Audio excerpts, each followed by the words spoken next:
Walang kawala ang isa sa mga wanted person sa Central Visayas matapos itong maaresto ng mga tauhan ng Alugisan Municipal Police Station sa bisa ng warrant of arrest para sa kasong sexual assault.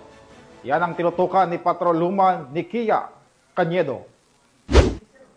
Na ng kapulisan ng Alugensan ang top 10 most wanted person ng Central Visayas na may kasong sexual assault in relation to Section 5B ng RA number 610 o Special Protection of Children Against Abuse, Exploitation and Discrimination Act matapos itong maaresto sa Purok 3, Barangay Buho, Alugensan, Cebu noong ika-6 ng Oktubre taong kasalukuyan.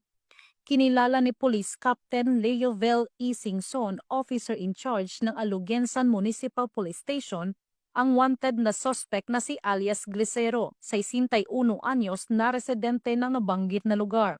Batay sa ulat ng pulisya, bandang 10:30 ng gabi nang maaresto ng kapulisan ang suspect sa bisa ng warrant of arrest para sa kasong sexual assault in relation to Section 5B ng RA No. 7610 o Special Protection of Children Against Abuse, Exploitation and Discrimination Act na may 200,000 pesos na rekomendadong piyansa.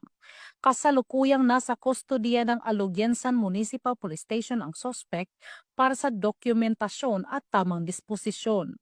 Ang kapulisan ng Alugensan ay walang tigil sa pagsasagawa at pagpapaigting ng kampanya laban sa anumang uri ng kriminalidad upang masiguro ang kayusan sa kanilang nasasakupan dahil sa bagong Pilipinas, ang gusto ng pulis, ligtas ka.